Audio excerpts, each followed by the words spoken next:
Hi, everyone. I think we'll leave some time for people to slowly trickle in. Welcome, welcome. Thank you so much for joining us. My name is Valentina. I'm one of the speech pathologists at Weill Cornell Medicine, Department of Otolaryngology at the Sean Parker Institute. We have many other featured speakers today, which we'll introduce as well. But thank you for joining us to something that's very special to all the panelists here. We are celebrating National Dysphagia Awareness Month. So we'll get started in just a few seconds.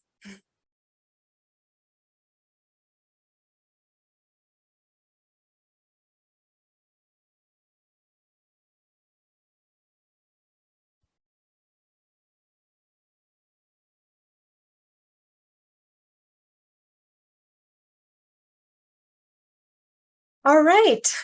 Hi, everyone. Again, welcome. Today, we're going to be talking about swallowing disorders in adults, from diagnosis to innovative solutions. This webinar is for a variety of people with swallowing troubles, caregivers, professionals who are interested in this, and is sponsored by Weill Cornell, Department of Otolaryngology, Head and Neck Surgery. From the Sean Parker Institute for the Voice, which is one of our locations, and the Hearing and Speech Center, and the Department of Otolaryngology, which is one of our other locations. We have a few speakers who you guys will have the pleasure to hear speak today. Dr. Anais Rameau, Dr. James Curtis, myself, Valentina, a speech pathologist, and as well as Anne Weisenberg. Dr. Rameau is an assistant professor of otolaryngology. She's the chief of dysphagia and is our physician and laryngologist on the panel today. We have Dr. James Curtis, who is a speech pathologist, PhD researcher, clinician as well. Anne and I are both speech language pathologists, clinical swallowing dysphagia specialists, and we welcome everyone to the webinar today. These are the disclosures from Dr. Anais Rameau, who is funded by some of the NIH opportunities. Okay, so what are we going to talk about today? Just to give you a brief idea, we're going to be talking about why we want to celebrate Dysphagia Awareness Month.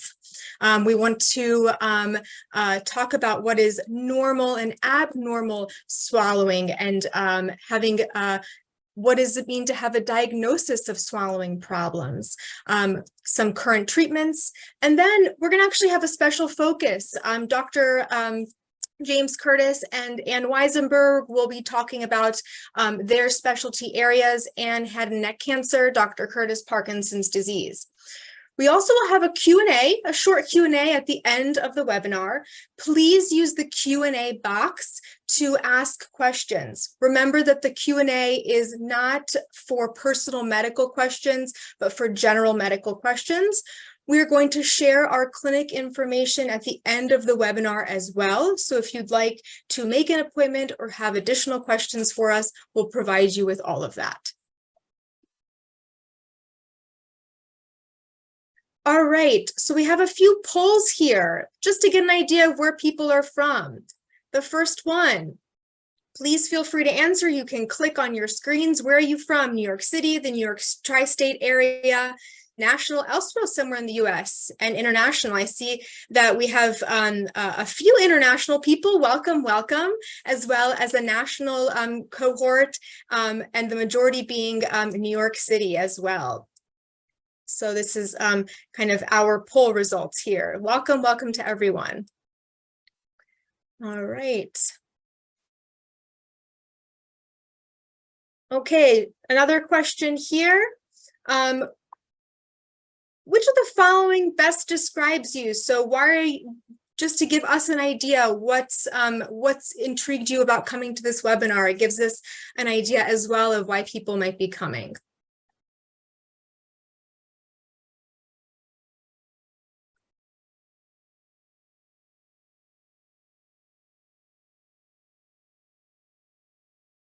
All right, welcome everyone.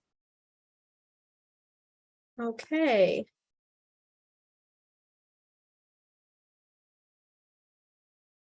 So we have a few people here. We have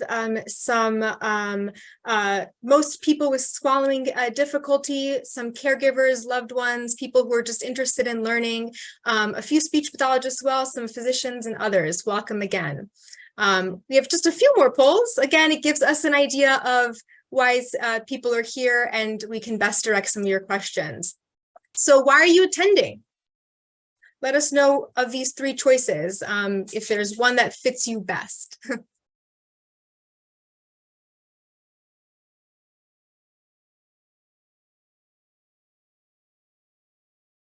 All right, a good mix of all of these as I'm seeing as things are coming in. I'm gonna go ahead and end the poll now.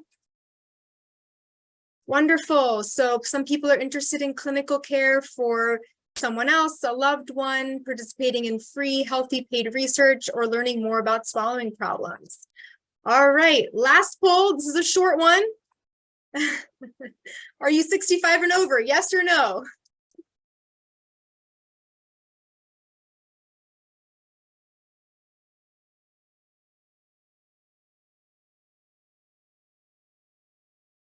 All right, great.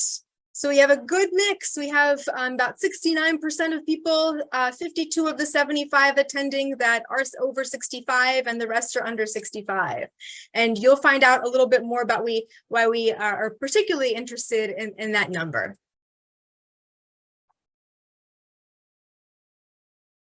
Okay, so thank you for answering all those quick polls. It's so nice to see members of the community attending. Happy National Dysphagia Awareness Month.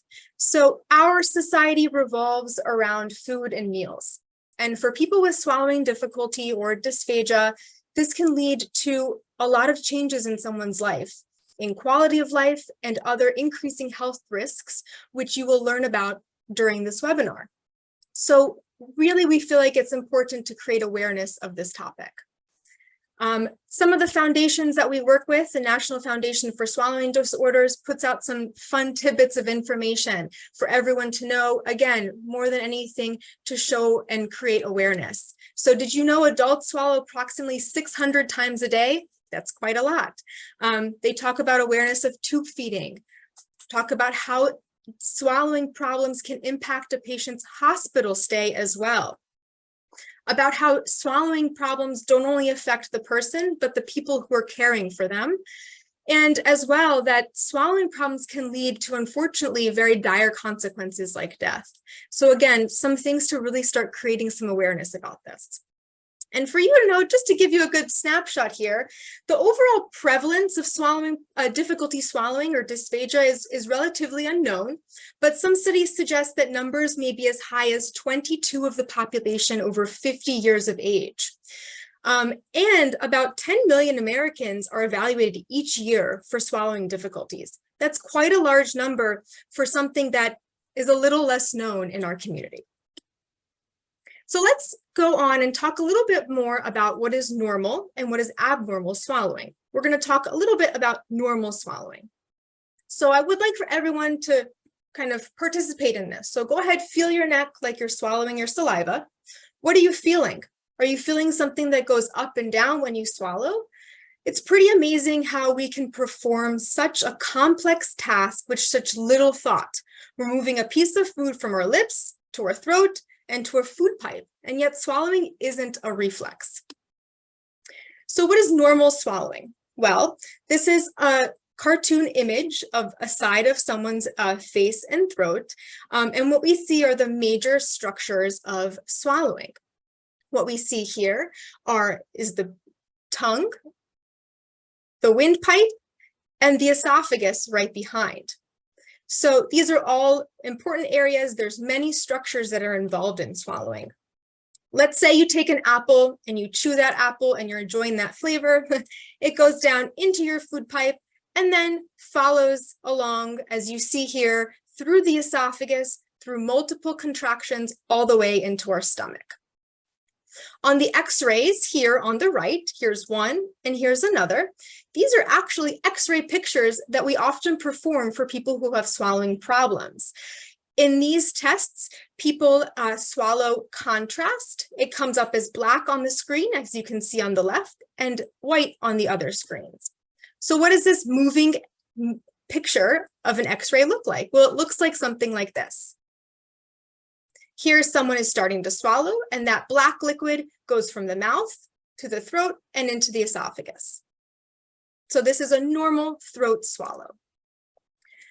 There's a few phases of swallowing. We have the oral phase, or the mouth, and how we can chew, the pharyngeal phase, or as it relates to the throat, and the esophagus phase as it relates to our food tube. So what does it mean to have abnormal swallowing, and what can that look like in certain individuals?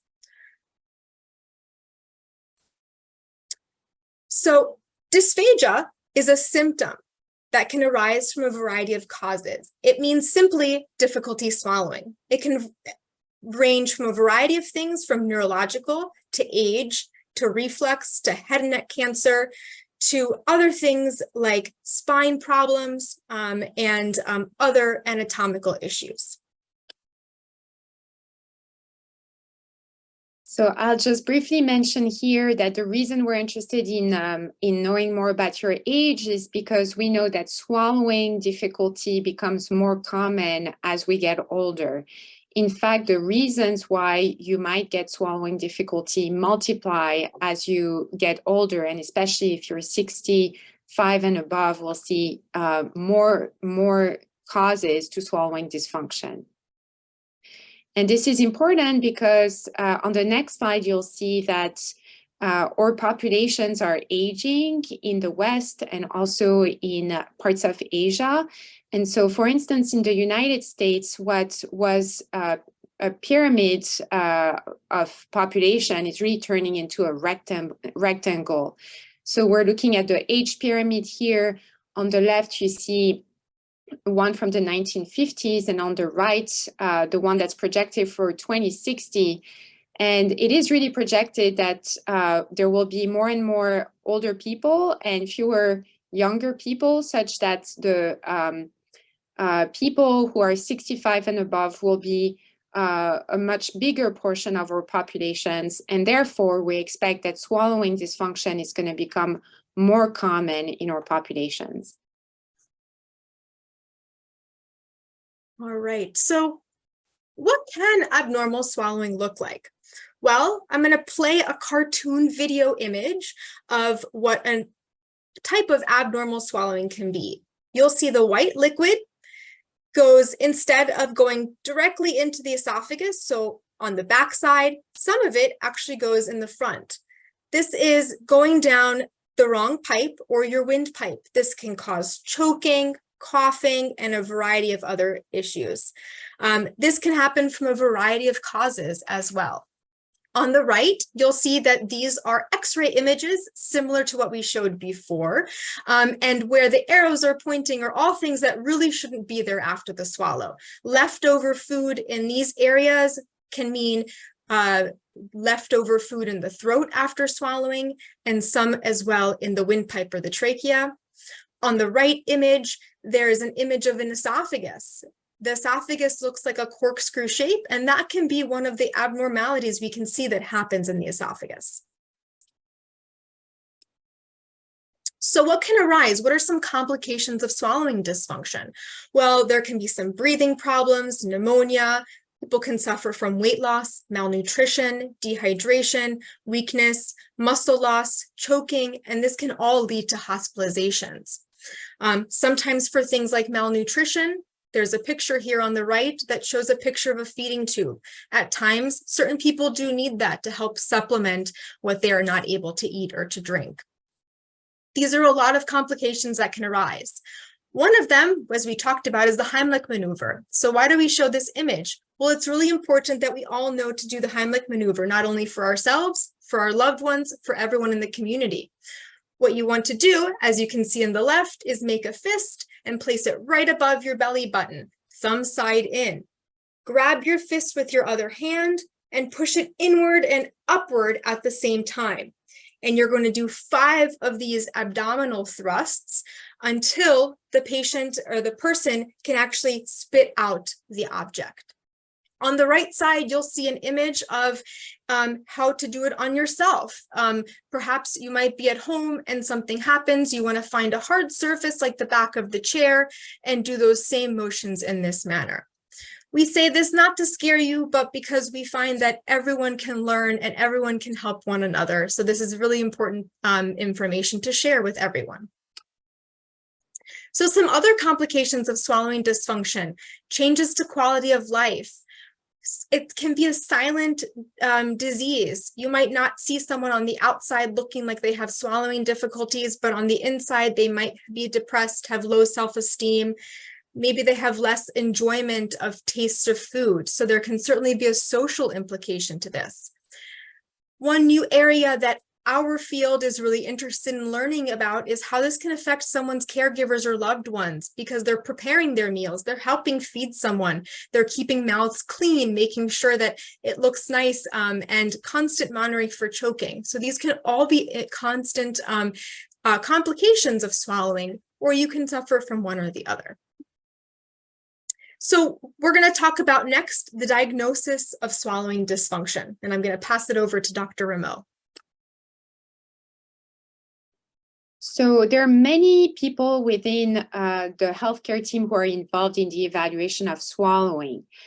We have colleagues in speech pathology, radiologists, dietitians, allergists, neurologists, rehabilitation doctors, general surgeons, gastroenterologists, and also ENT doctors. I have a picture of Chevalier Jackson here on the right. He's the father of esophagology, modern esophagology. He invented a lot of the tools to examine the esophagus, so we cannot undermine the contribution of otolaryngologists to the field of swallowing. Next slide. Who should be evaluated in a swallow clinic? People who are experiencing some of the symptoms that are listed here, such as drooling, difficulty chewing, coughing during the meals, voice changes during meals and while drinking water, regurgitation, avoidance and inability to eat specific foods and textures, extra efforts during swallow, pain with swallowing, weight loss because one is avoiding to eat, and also infections in the lungs. During the clinic visit at Weill Cornell, you can expect the following. We will take an extensive history. We will do a head and neck exam. We will also perform laryngoscopy with a little camera that's introduced either through the nose, sometimes through the mouth, to examine the throat, and also an exam of the swallowing with one of our speech pathologist colleagues here, as well as a recommendation for a potential exam in radiology called fluoroscopy, which is a video exam of swallowing that's performed with an X-ray. Sometimes we will recommend an upper endoscopy, manometry, and pH testing, and we'll explain those terms shortly. So we ask a lot of questions about the history. A lot can be inferred from hearing the patient's history and learning about their symptoms and when they occur. We also use patient questionnaires, so we thank you in advance for those of you who've come to our clinic and fill up all these questionnaires. They're very helpful for us because they help us understand your experience, and we can follow and monitor your symptoms better through these questionnaires. We might also sometimes perform a bedside swallow evaluation where we give you some water and just observe how you're swallowing that. And then more recently, we've tried to introduce cough evaluation as part of the evaluation, because believe it or not, cough is actually a very positive thing in our world. Cough helps clear the airway and is actually a very healthy function for swallowing. Next slide. When we examine your head and neck, those are some of the things we'll be paying attention to. Are there changes to the way you speak, to your voice? Are there any changes also to the strength of your tongue? For instance, on that photo here on the right-hand side, You see a weakened tongue with what we call fasciculations, which just indicate that there's weakness in the tongue muscles. We might also observe facial weakness, decreased gag reflex, a weak cough. We also pay a lot of attention actually to your oral care. It's very important to have good oral care to decrease the amount of bacteria in the mouth. And sometimes we'll find foods, for instance, in the mouth, and that might be an indication that there is also swallowing difficulty. We also observe for signs of weight loss and dehydration. Next slide. We also perform laryngoscopy, which we explained briefly earlier, where a camera is introduced through the nose, and sometimes a rigid camera is also introduced through the mouth. Valentina created a video for you to explain how this is performed, and she's actually the subject was being examined here. We place microphones on the neck, and then you can see our fellow Dr. Clark here introducing the camera through the nose. It's a brief exam of about 2 minutes that allows us to look at the throat and make sure that the anatomy of the throat is normal, the function of the throat is normal. So this is, you can see on the screen, the nose. We're passing now to the back of the nose. And now we're seeing Valentina's larynx, and she has normal function, although I would have to look at this more attentively, but it looks pretty normal, Valentina. You get a pass.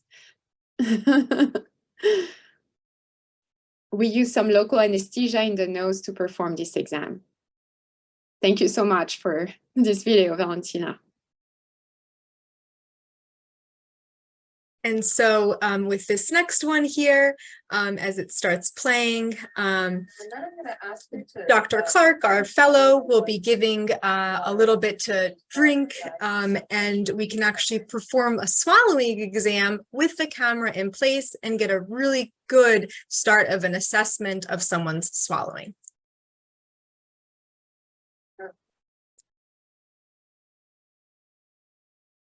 So those are some of the findings we may have on exam. We may notice, for instance, a paralysis of the vocal fold. Sometimes we see some atrophy of the vocal folds. In the video here, we see a paralysis of a vocal fold with the right vocal fold that's not moving well. And then on the right side of the screen, you can see some atrophy of the vocal folds, which is more common as people get older. And then one thing we might also notice as a sign of swallowing dysfunction is a lot of saliva pooling in the throat, like you see on the photo there.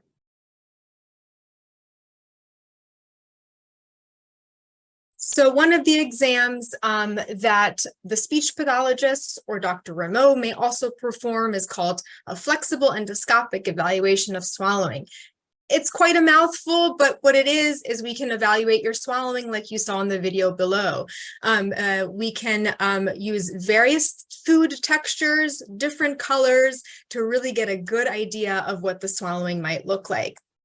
In this image, you'll see someone swallowing, this in someone's throat, and what you'll see is someone swallowing a little bit of applesauce. You'll see that the applesauce goes in the throat,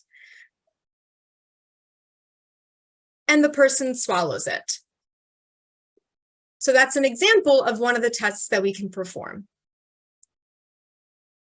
Another exam that we can perform is typically done in radiology. This is done by a speech pathologist like myself, Dr. Curtis or Anne, alongside with a radiologist. Here we use a moving X-ray, also called fluoroscopy, to better visualize the different parts of the swallowing mechanism, from the mouth through the throat to the upper part of the esophagus. And we have you swallowing different amounts of various things called a contrast. And we can really get a good picture, as you can see on the right, of someone X-ray. So it quite literally looks like a skeleton of someone swallowing. And we can also get a good idea as well of the esophagus or the food pipe in certain instances.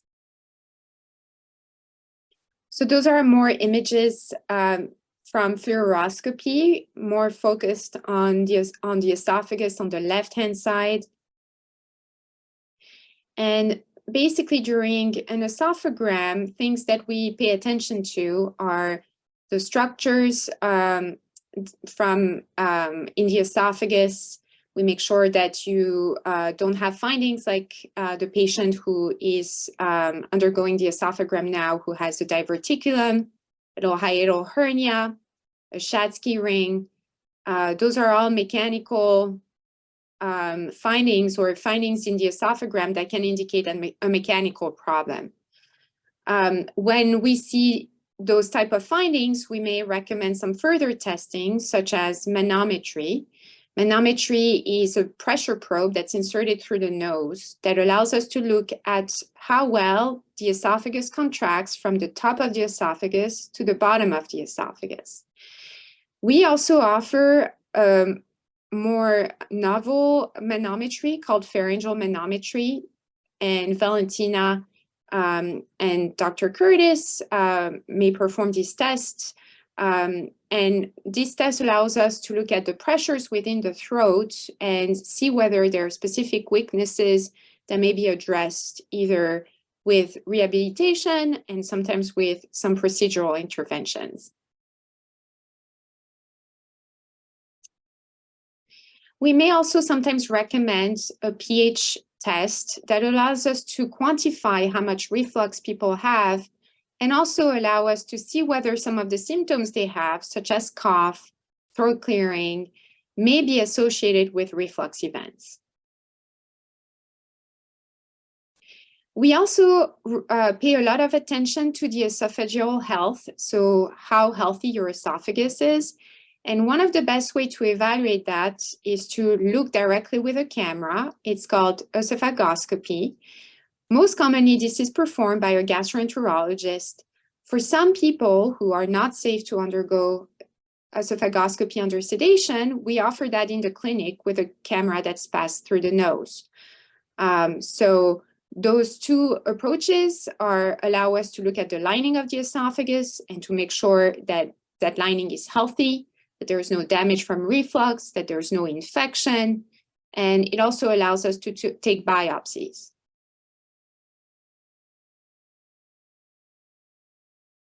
Next, we'll talk about some of the treatments for swallowing dysfunction. So before talking about more proactive interventions, we really try to emphasize the importance of daily routines that can really improve your swallowing health and prevent deterioration. One is really paying attention to your oral health, making sure you see your dentist regularly. Having a lot of plaque in your mouth can lead to a lot of bacteria. Those bacteria can lead to, for instance, pneumonia if you tend to have a swallowing dysfunction with food going down the wrong pipe. We also emphasize the importance of lifestyle measures to try to prevent reflux. So for instance, the avoidance of a late meal just before you go to bed. We also encourage our patients to be active as long as it's safe for them.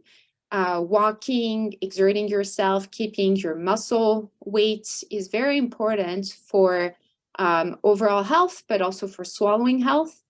For those of you who may have swallowing problems that are associated with aspiration or food going down the wrong pipe, we recommend that you monitor your temperature to make sure you're not getting a pneumonia.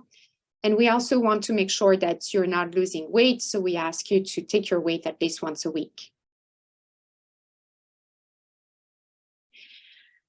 So depending on the cause of your swallowing problem, you may see a speech pathologist or a physician for follow-up.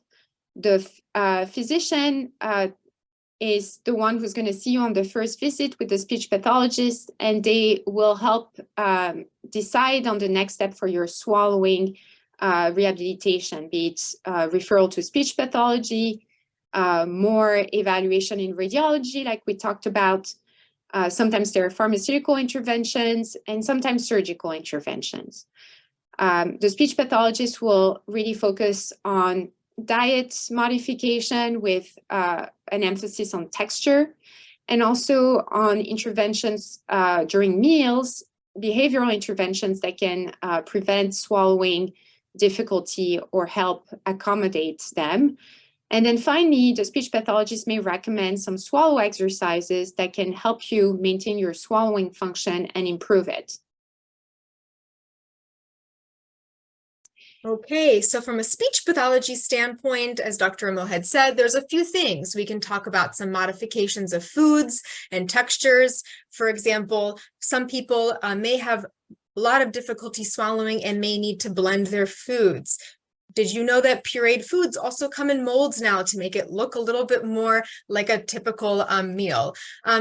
But it's not just about pureeing or blending your food. It can just be some careful training on how to cut up different foods or potentially some soft foods to eat or to drink. We also talk about strategies to help with swallowing. We also talk about exercises for your swallowing. These are very specific to every individual, depending on where the problem swallowing starts. We also really talk as a whole, right? One of the things that we really want to do is get to know your preferences, your family's preferences, and what your goals are, so we can really tailor the treatment to you. At times, this also might require some additional assistance from a dietitian who might help with meal planning. This is especially important if you're experiencing some weight loss as a result of swallowing problems. In terms of swallowing exercise, did you know that you could exercise your tongue, your throat, your voice box, so many other muscles? I didn't until I started in this field, and I bet many people didn't know either. So just like how someone can use weights to exercise their arms or stretch their muscles, we talk about the same thing for swallowing exercise. It's really important to note, though, you might notice I'm not giving you a set of standard exercises that everyone can do. That's because the combinations, the frequencies, and intensities vary per person and depending on where the difficulties arise. So if you see a speech pathologist and you're interested in exercises, the speech pathologist will tailor a treatment approach to you, similarly to how if you would go to physical therapy. There are also some medical interventions for reflux. That includes control of reflux. So you may have heard of the proton pump inhibitors that are used for reflux. There's also the antihistamines such as Pepcid. We also are sometimes recommending alginates, which are not pharmaceuticals per se. They're over-the-counter products that actually create a raft over your stomach content and basically prevent reflux mechanically. There are some brands associated with it, such as Gaviscon, Reflux Gourmet, the Reflux Raft, and sometimes that's appropriate if you don't have any damage from reflux in your esophagus. Occasionally, we help also with drooling, with pharmaceutical interventions. Those are very specific to those who may have a drooling problem. Occasionally, patients will undergo Botox injection if they have a lot of drooling as well. And then for those of you who have dry mouth associated with their swallowing problem, we may recommend some lozenges as well as other medical interventions. Next slide. There are also some procedures that we sometimes recommend in specific cases when swallowing problems are more mechanical in nature. That includes stretching of the upper part of the esophagus, which is not uncommonly actually narrowed for different reasons. We may also perform some other procedures with gastroenterology, for instance, in patients who have undergone radiation and have a lot of narrowing of their esophagus. We sometimes will also inject the vocal folds with fillers to help the larynx be more closed, and that's really to improve your cough efficiency. And then in rare cases, we might recommend laryngectomy. So for instance, Stephen Hawking had a lot of trouble swallowing and a lot of problem with his secretions. So he had his voice box removed, and that actually allowed him to live a lot longer than he would have otherwise. So Next slide. So a lot of patients who come and see us are very worried about gastrostomy tubes, and we understand that. So we always have a conversation that's really tailored to the patient and their caregivers. Gastrostomy tubes, which are tubes directly placed into the stomach for feeding, are a little controversial. They do increase complication rates after stroke, but they're usually recommended also in people who are more debilitated by the stroke. And also, they have been found to not really improve survival or quality of life in people with dementia. We also want to remind you that gastrostomy tube do not mean that you should not eat at all by mouth. Sometimes they're just used as an adjunct to help you get more hydration and food through the tube so that you can actually enjoy what you're taking by mouth. And then we try to innovate.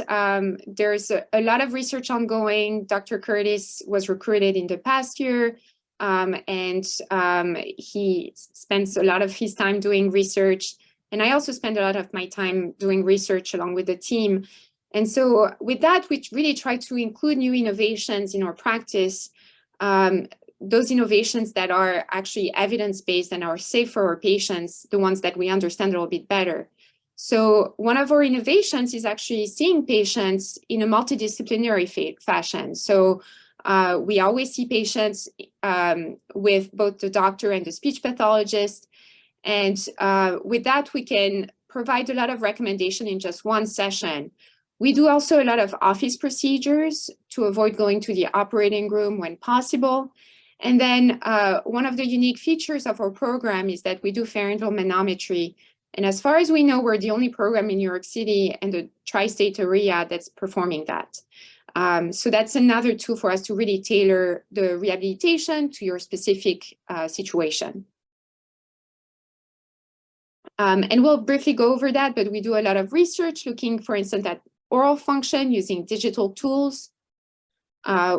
We also have been looking at cough and its relationship to swallowing. Dr. Curtis does a lot of research in that field. Next slide.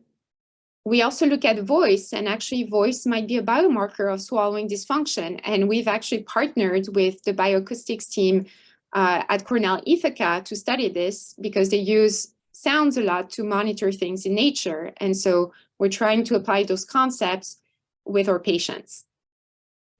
And so we've been fortunate to be funded by the NIH for some of this work. And we hope to have these innovations available to our patients as soon as it's safely possible. Okay, so next up, we're going to have a little bit more of a specialized focus. I want to introduce Ann Weisenberg, who is also a speech language pathologist with really a specialty in head and neck cancer. Hi, thank you, Valentina. Thank you, Dr. Rameau. This was an amazing introduction. A lot of what you're going to hear from me has already been explored and explained, so hopefully that introduction will enhance the part of my presentation. So next slide. Head and neck cancer is cancer that arises in the mouth, the salivary glands, the sinuses, the throat, or the voice box. So it's actually a very big region, sort of from here to here, which can often make using the internet or looking things up on your own a little confusing because you're going to get information that may not be tailored to your experience. Next slide. So head and neck cancer can be identified in a variety of ways. It can be self-reported. You may hear a voice change that's persistent. You may feel something stuck in your throat. You may be doing something like shaving or oral care and see something that looks awry. Oftentimes your dentist may try to do a procedure and something may not heal well, or just during your general oral exam with your dentist, they may notice something suspicious. And then unfortunately, it can be detected, or fortunately, incidentally, where you're working up another area of your body and you're getting a scan and something shows that looks suspicious and prompts your other physician to send you to a head and neck surgeon. Next slide. So head and neck cancer accounts for about 4% of all cancers in the United States. And in 2023, an estimated about 70,000 people, 50,000 men and about 18,000 women will be diagnosed with head and neck cancer. It's twice as common in men as it is in women. And head and neck cancers are also more often diagnosed in an older population, so over the age of 50, than they are among younger people. Next slide. Causes of head and neck cancer can vary. They can be tobacco and alcohol use. They can come from environmental exposures. I'm sure many of you have heard of the 9/11 fund for exposures for first responders or people who are living downtown, betel nut chewing or tobacco chewing, the Epstein-Barr virus, which is a variant of mono. There can be an ethnic or hereditary component to it. And I did want to spend some time on HPV, so the human papillomavirus. So HPV, that's what we'll call it, can infect the mouth and throat, which becomes called the oropharynx, so the base of tongue or the tonsils, becomes an oropharyngeal cancer. And presently, it's actually our biggest cause of head and neck cancer, with about 70% of that oropharyngeal region is responsible for those cancers in the United States. Cervical cancer is the most common expression of the HPV virus for women, but an oropharyngeal cancer is the most typical expression of that virus among men. For women, there are some screening tools if you have gynecological care that's routine, but for women, for men, less so. So you don't unfortunately know about this until you may develop a cancer in that area. Next slide. So the most common marker, there are several for HPV viruses, is the type 16. So if you are at risk for an oropharyngeal cancer and that gets taken care of or biopsied, they're looking for that marker, which is marker 16. So in the United States, the incidence of oropharyngeal cancers caused by the HPV variant or HPV infection is increasing, whereas others on that initial slide with things like tobacco, alcohol use, environmental factors is actually falling. Next slide.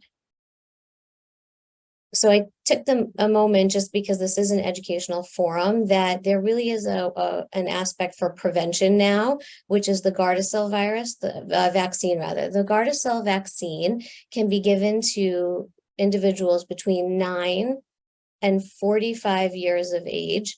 It's usually done in 2 doses, and it's revolutionized the reduction in head and neck cancer in the back of the throat and the tonsil region. So I highly encourage you, especially I know we have this older population, but encourage your younger family members to participate in this type of vaccine.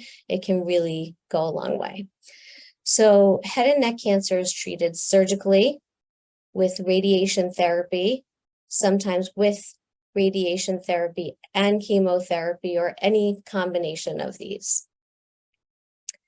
The treatment, so at Cornell or at Weill Cornell, we also use this multidisciplinary team on the oncologic side of things. And you'll meet a nutritionist, your doctor, your radiation and or medical oncologist, so your radiation doctor, your chemo doctor, a dentist who ensures that your oral hygiene or that your just dental framework can withstand the treatments that you're going to go through, a nurse practitioner, and then pain management or a gastroenterologist as needed during your treatment. And then, of course, myself. So to tell you a little bit about what I do, next slide, we have to talk about some of the effects of the treatments for head and neck cancer. So chemo, radiation, both can sometimes lead to pain with swallowing, sores in your mouth, dry mouth, thick saliva, swelling, you can see the gentleman in the middle, or changes in taste. And any one of these would make swallowing difficult, and often you're experiencing multiple of these at the same time. Next slide. So these symptoms will start 1 to 2 weeks after you start treatment for radiotherapy, radiochemotherapy. They often get worse as the treatment goes on, and then the symptoms will begin to get better 2 to 4 weeks when you finish your treatment.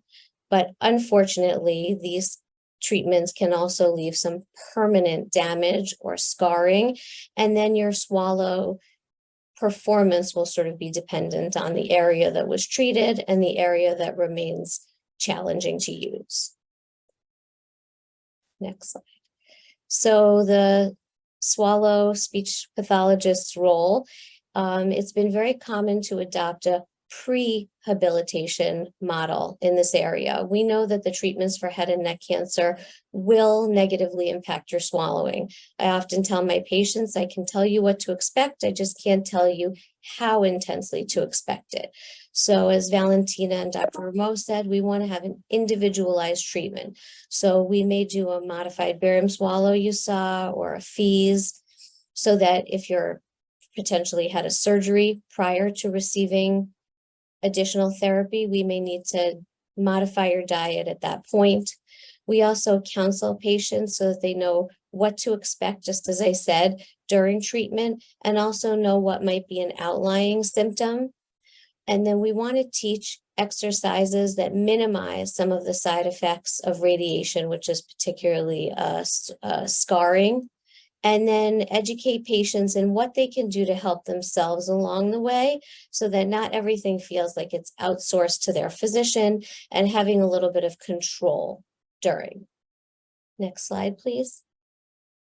So we have a serial surveillance model. We meet patients pre-treatment, as I mentioned, during treatment at various intervals, and that's depending on the type of treatments you're getting, and then after treatment. Here's a typical model, but certainly is tailored to fit your needs.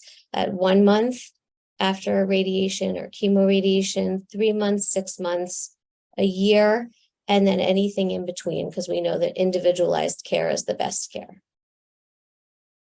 So when prehab is not enough, we do our best to understand what your symptoms and side effects of radiation chemotherapy might be, and we give you exercises, and oftentimes there's still going to be symptoms that express themselves after cancer treatment. That can include something stuck in your throat, food avoidances, coughing or choking with meals, tooth loss or dental complications, head and neck pain that might feel like spasm or tightness, difficulty opening your mouth as big as you want to fit a spoon with food, a fork with food, a large sandwich. There may be discoloration that's permanent to a radiated area, so some skin changes. You may see lymphedema. I showed you a picture of that a few slides ago, where the gentleman had a very swollen neck or region here, and then long-term dry mouth or changes in taste. So next slide. So then we become into a rehabilitation model, where again, we might need to do a swallow study to see what are those swallowing deficits. Instead of giving exercises that are a little more generalized, we will refine them to where we see deficits based on your presentation. We might use other professionals. We might do things like lymphedema treatment, which is a specialized massage that helps reduce swelling and scar tissue to this area. Or you can see the woman in the center is wearing a special garment that will train swelling to remain at bay. And we may use certain devices that will help train your cough strength or train your swallow strength if chronic aspiration, so chronically things going down the wrong pipe, is a problem, so that we can maximize how you're going to manage things going down the wrong pipe, and then train your lung muscles to stay strong, knowing that you're going to be facing that challenge. Next slide. So unfortunately, head and neck cancer can return. So that can return, it's a very large statistic, but 25 to 50% of the time, despite interventions. And so if that happens, since the tissue of that area has either had surgery to it, radiation therapy, chemotherapy, it's not the same quality that it was before you had a head and neck cancer treatment.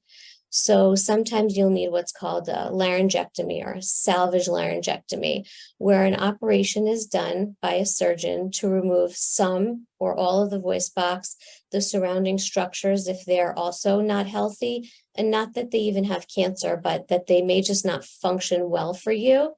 And it involves a separation from your airway, from the mouth and nose, and then the esophagus. So you can see on the left, the patient has air coming in and out of what's called a stoma, which is the patient on the right, a hole in the neck for breathing. And then the patient can swallow, but there's a complete separation where things in the mouth go straight down into the esophagus. Next slide.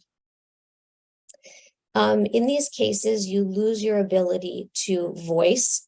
So a surgeon may make what's called a tracheoesophageal puncture, so which we call a TEP. A TEP will allow voice from air that comes from that stoma, and Valentina's pointing it out from you, to be covered with a finger and then injected into your esophagus, so that actually you're speaking on your burping muscles, and then that air will go into the nose and mouth. And what's amazing about this is, if you have any kind of accent, you still have your accent. If you have, your voice can still have different qualities, even though you're speaking on the same muscles for burping. Next slide.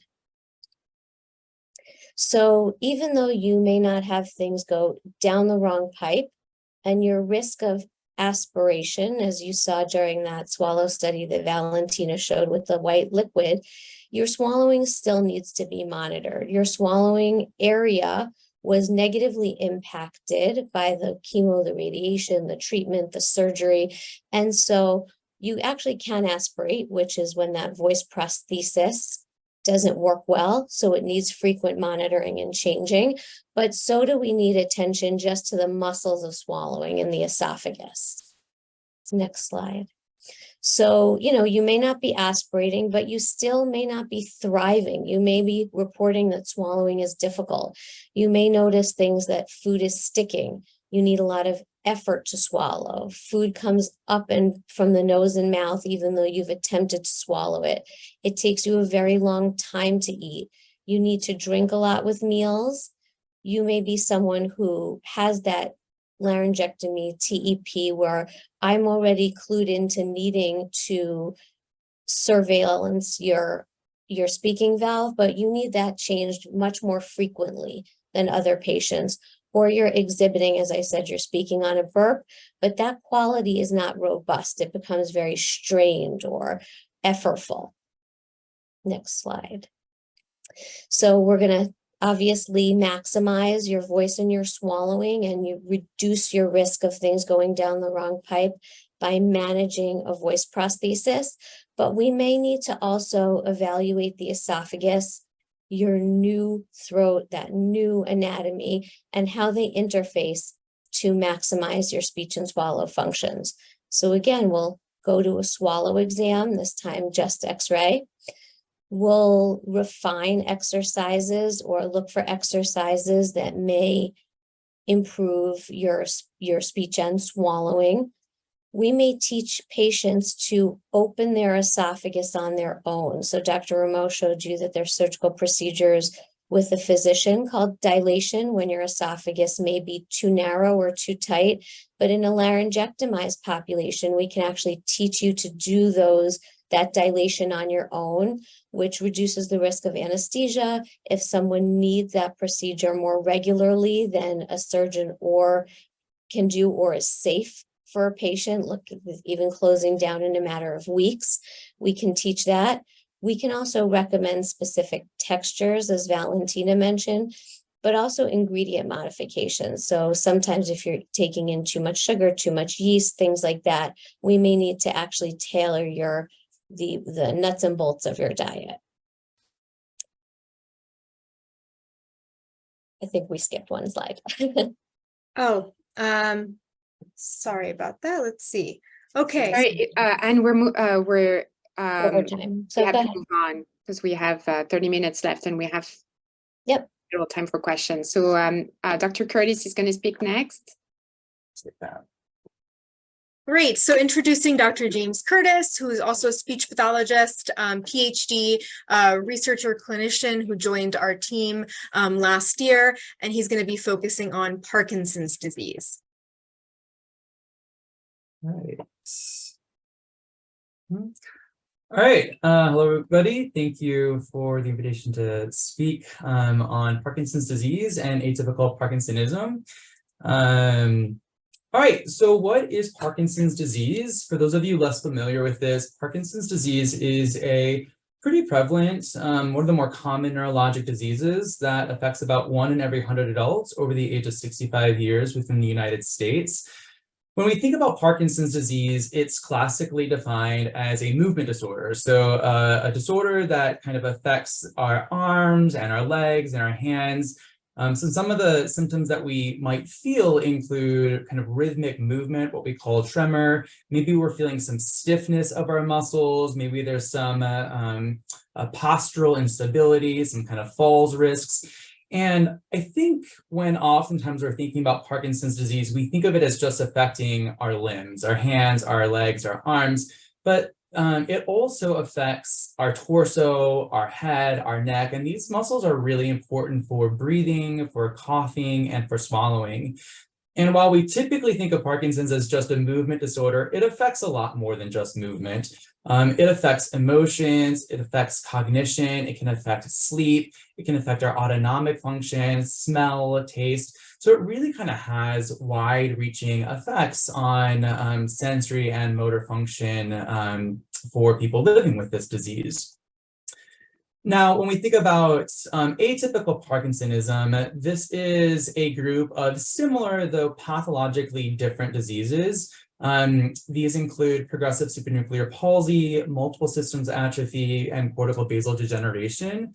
And these diseases, like Parkinson's, can affect cognition with high rates of dementia that can sometimes co-occur with these diseases. So why are we talking about Parkinson's and atypical Parkinson's for this talk? Well, it's because there's really high rates of swallowing changes in people living with these disorders. There's a decent amount of research to suggest that up to around 90% of people with Parkinson's and atypical Parkinson's will develop swallowing problems at some point during the disease process, with changes in swallowing occurring even in the very early stages of the disease process. We also know that cough can also change in these patient populations. Dr. Rameau was talking about the importance of coughing. When foods and liquids are going down the wrong pipe and into our lungs, we want to have coughs that are strong and effective and sensitive at getting that food and liquid and secretions out of our lungs in order to really help prevent and reduce the risk of things like pneumonia from occurring. So we know that there are high rates of cough and swallowing problems in people with Parkinson's and atypical Parkinsonisms, but what does this mean in kind of the grander scheme of things? Well, impairments in cough and swallowing can have significant detriments on health and quality of life in people with Parkinson's and atypical Parkinsonism. Specifically, there's a lot of research to demonstrate that people with swallowing problems or dysphagia have an increased risk of social isolation, depression, anxiety, and there's also a decent financial strain that's placed on patients and caregivers from things like dysphagia therapy, things like diet modifications, maybe tube feedings, a lot of office visits, and all these aspects affect quality of life, not just for the patient, but also for caregivers, as Valentina was mentioning earlier. And while quality of life is important in and of itself, there's really kind of this really tight relationship between quality of life and actual physical health as well. So you can imagine if someone is depressed and socially isolated, they might become less physically active, and that can influence health outcomes as well.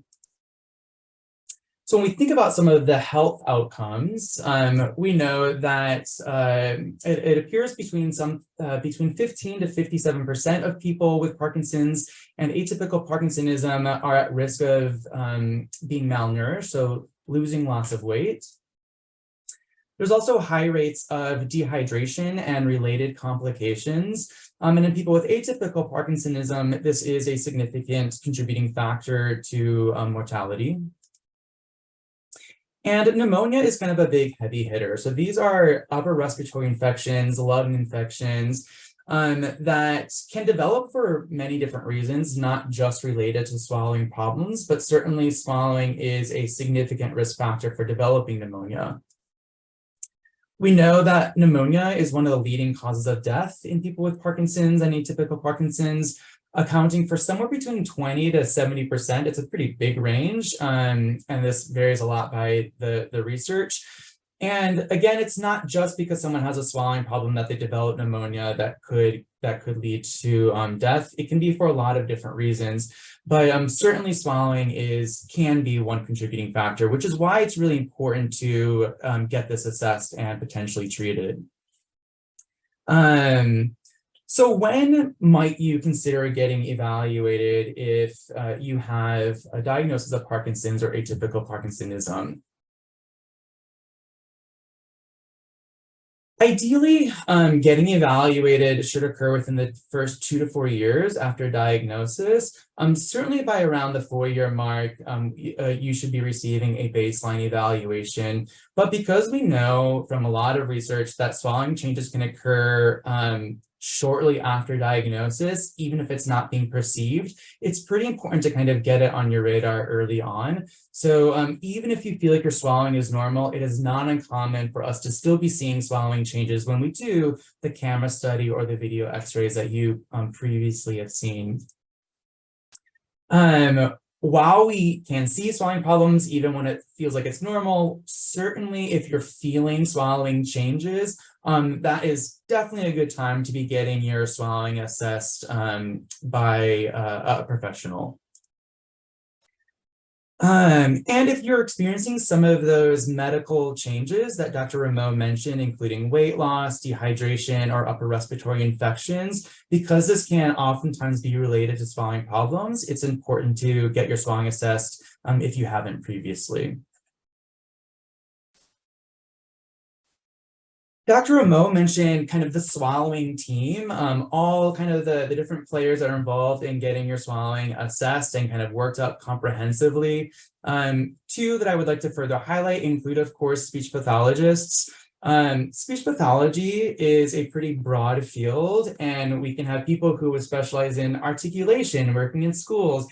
And so it's really important to find someone who's a little bit more specialized in swallowing specifically. And so one easy way to identify a speech pathologist who might have extra training in swallowing is going to swallowingdisorders.org and looking at providers there.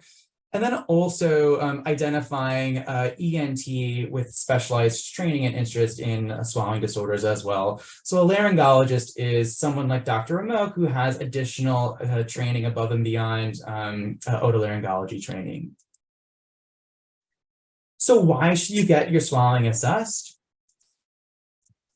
Working with people with Parkinson's disease and atypical Parkinsonism, what oftentimes brings people in for an evaluation is they feel like their speech is different, but not their swallowing. This is something we see all the time, and it's oftentimes because we have changes in sensation where things might be going down the wrong pipe, but people aren't feeling it. So they feel like their swallowing is fine, and speech is the thing that everyone else is kind of perceiving. And so this might be a question of, why should I get my swallowing assessed? We showed you some of the assessments that are out there, including the camera that goes into the nose or the video x-ray. And this is really needed in order for us to objectively see if things are sticking or going down the wrong pipe.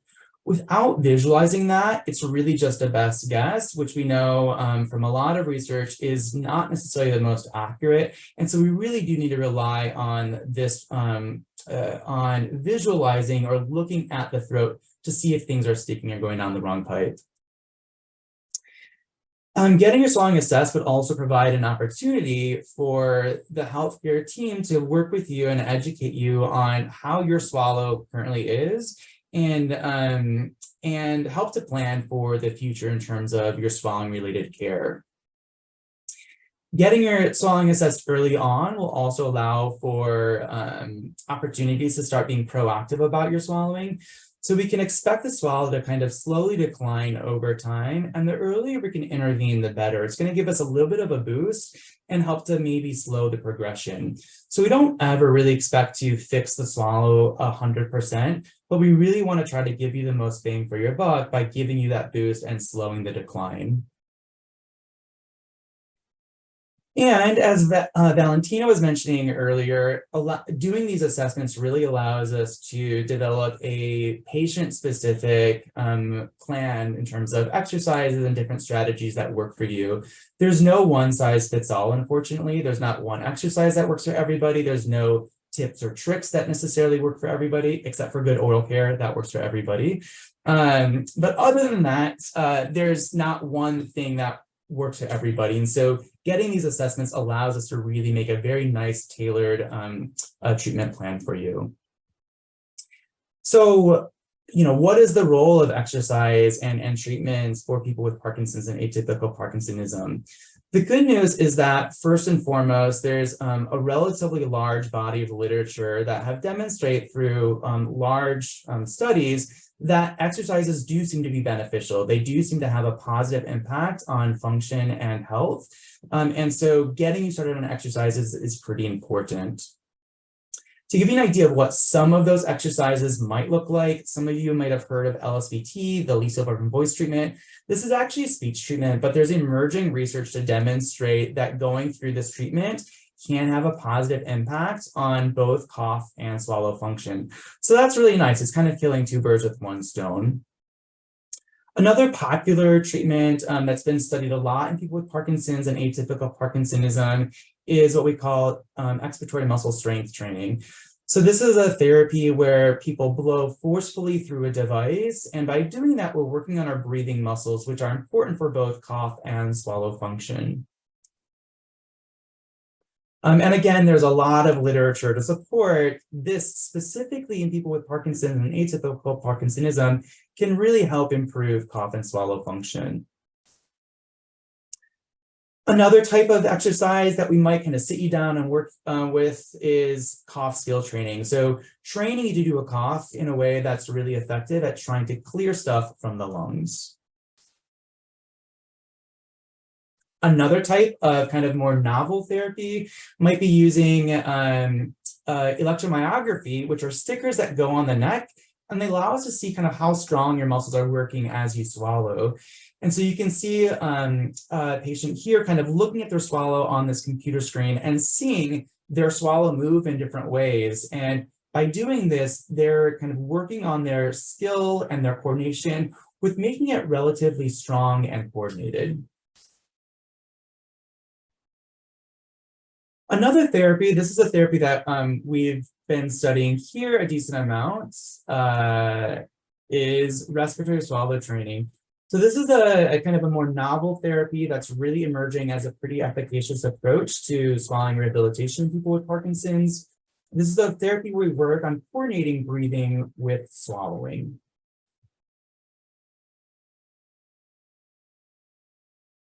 All right. So thank you, Dr. Curtis, for sharing some of those really actually novel techniques and new therapies available for swallowing treatment as it relates to the speech pathology role in Parkinson's. So thank you everyone for joining us. We wanted to take just the last 15 minutes to really give you guys some information, more resources, more tools for you to use. These are some helpful websites. Again, this will be recorded, so you can always look at this afterwards, but the American Speech, Language, and Hearing Association, American Academy of Otolaryngology and Head and Neck Surgery, American Board of Swallowing. And The National Foundation of Swallowing Disorders is a free non-for-profit organization that's really dedicated to people with swallowing difficulty, with people with, who are caregivers, loved ones. If you're interested in learning more, please take a picture of that QR code. You can subscribe to their free newsletter, and they have a lot of helpful tips. They have a lot of education available for people, support, and also hold a lot of webinars themselves that are open for patients, caregivers, and everyone as well. I'll give some people some 30 seconds to take that. All right. Well, how to get in touch with us? We have two different separate centers. Myself, Dr. Rameau, Dr. Curtis, we're at the Sean Parker Institute for the Voice, right off of the Queensboro Bridge. And we have our phone numbers listed as well here. We'll also play it at the very end. And then Anne and the head and neck surgeons are a little more uptown, close to the New York Presbyterian Cornell Hospital on York Avenue. And again, here are some of our information. You can also feel free to visit our website. We have a lot of information on swallowing disorders. And that's it for now. So thank you so much for joining us. We would like to open the floor to some questions. I know that some of our panelists, Dr. Rameau, Dr. Curtis, have been answering as we go with some questions.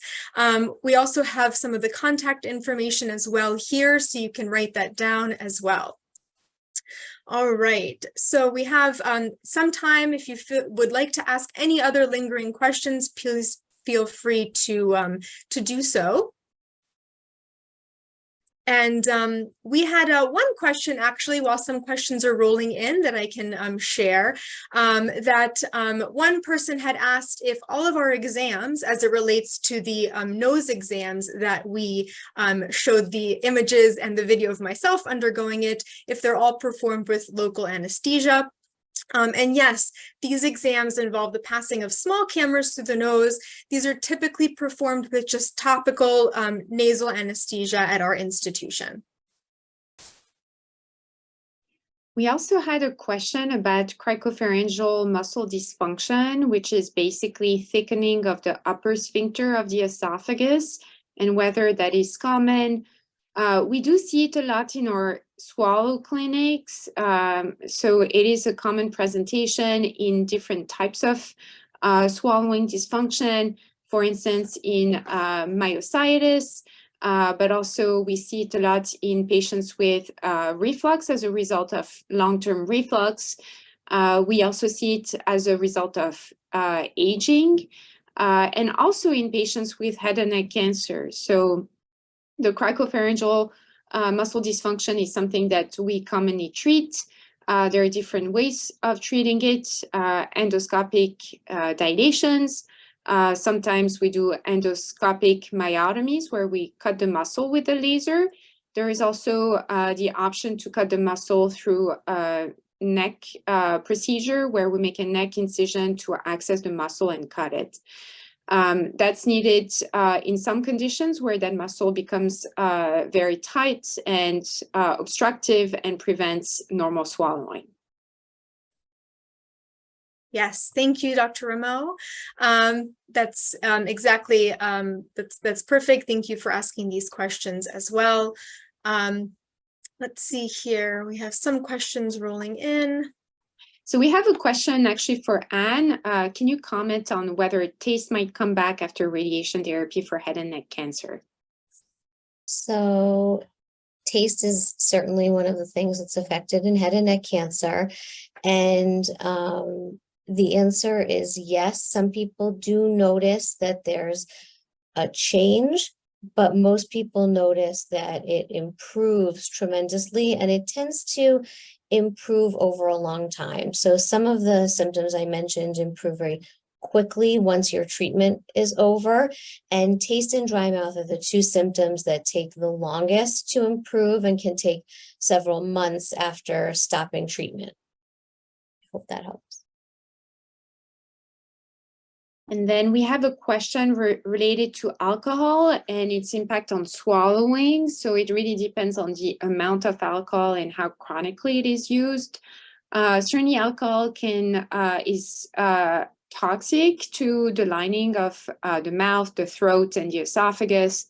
So we always watch in people who drink a lot of alcohol, whether they might be at risk of head and neck cancer, but also cancer in the esophagus. And also, if you drink alcohol, you're more prone to having reflux. So reflux itself can cause swallowing problems. And then finally, if you drink and you're eating, you might just not have the same level of alertness. So if you have a swallowing problem and you are drinking, just be aware that you might not use some of those safety measures to protect your airway and swallow safely. So it's better to be cautious and maybe try to not eat if you had a little too much wine.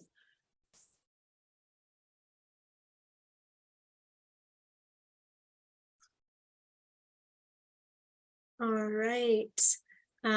We have another question coming in from the chat asking about what about the sense, this is for Dr. Rameau, what about the sensation of a lump in the throat all the time, even though maybe there is no true difficulty swallowing? Can you talk a little bit about maybe that lump globus sensation? Sure. So feeling a lump in the throat is called globus sensation. That's just a medical term that describes the symptom of having a lump in the throat. There can be many causes to that. It's not necessarily linked to a specific diagnosis. So if you have a globus sensation, typically you'll be evaluated by an otolaryngologist. It's not always associated with a swallowing disorder. So sometimes just looking in the throat can give a lot of clues as to what's going on. Sometimes also getting an endoscopy to make sure the esophagus is healthy is also helpful. Again, it really depends on the specific presentation. We ask a lot of questions to really understand when the symptom is present, whether it is associated with meals or other types of activities. And then we tailor our physical exam to those answers. Great. Thank you, Dr. Rameau. We have a few questions coming in related to a little bit about radiation as well. So some for Dr. Rameau, some for Anne. But some people are asking, radiation effects potentially lasting for longer than anticipated. Is this something that we can see? I'm happy to also answer this. So unfortunately, as far as we know, radiation impact on the tissues is long-term and actually might get worse with time. And part of it is that the fibrosis or the scarring in the radiated tissue tends to continue over time. And also the muscles, just because they're scarred, are not as effective. And if you don't exercise them, those muscles can become thinner. And so you might have more impact from the radiation over time. So unfortunately, at this stage, a lot of the head and neck cancers are still treated with radiation, and radiation is very effective for those cancers. But it also causes a lot of side effects that impair quality of life, and one of them being swallowing difficulty. In fact, it's the main symptom that's really affecting quality of life. Great, thank you. Thank you, Dr. Rameau. All right. So we have a question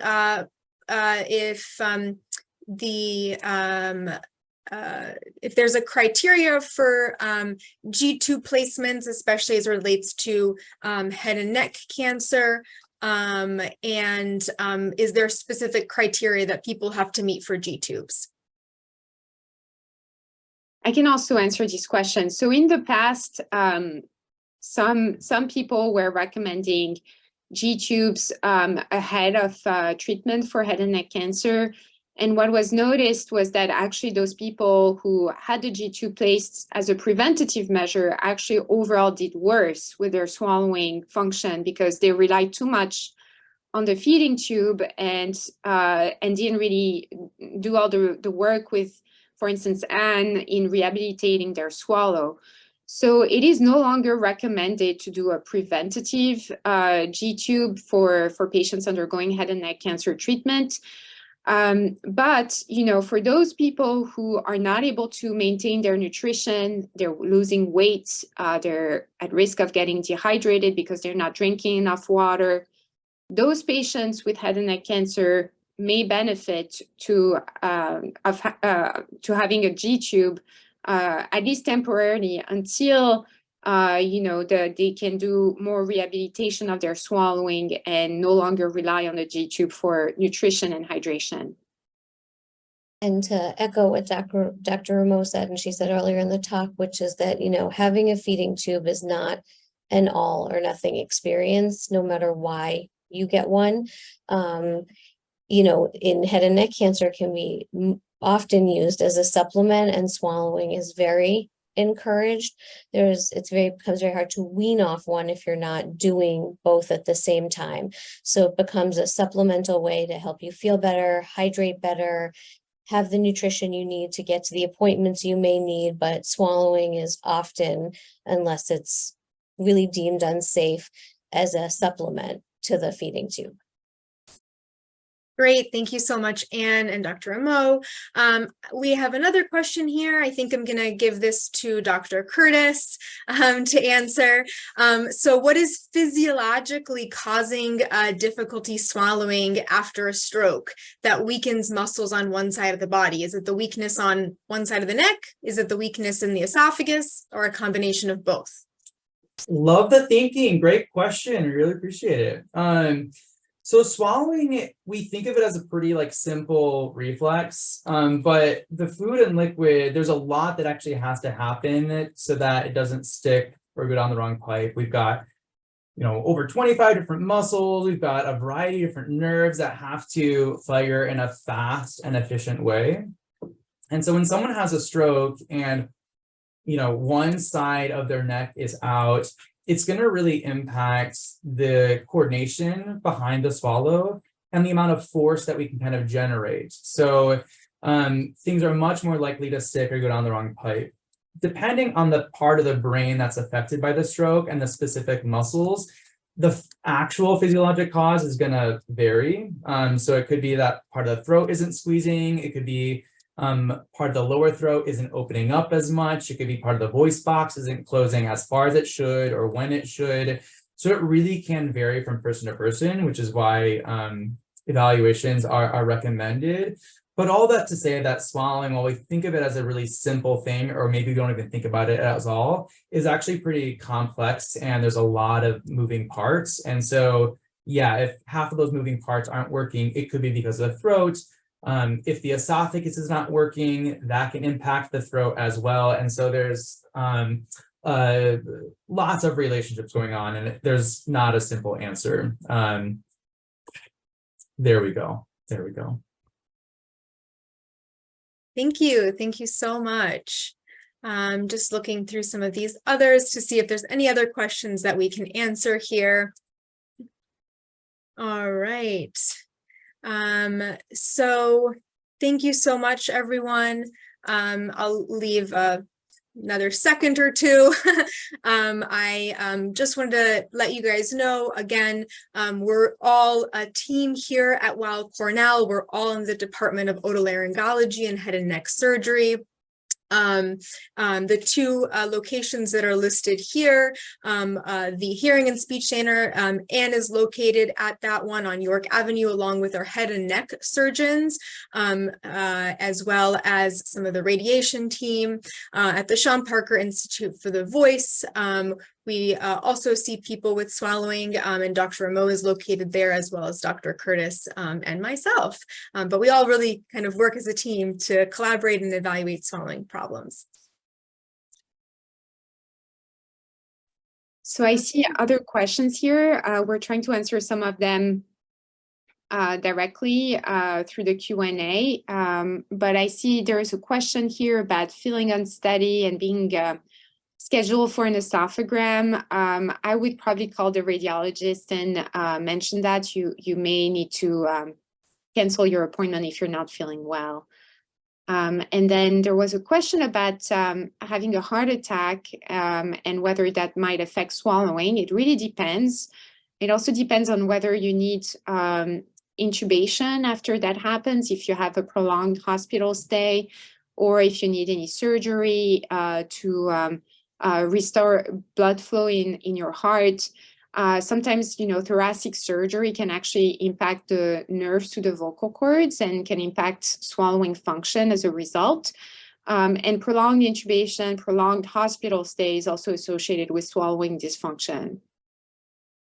And it's hard arrest. So that too, I mean, if you need resuscitation and that can certainly, depending on how it is managed, it can also lead to swallowing dysfunction. Great. Thank you so much. Thank you, everyone. Thank you especially to all of our panelists, to Dr. Rameau, to Ann Weisenberg, to Dr. Curtis. We are thankful that you guys joined us for our team and to learn a little bit more about National Dysphagia Awareness Month. All right. Take care, everybody. Thank you. Thanks, everyone. Bye-bye. Thank you, everyone. Thank you for joining.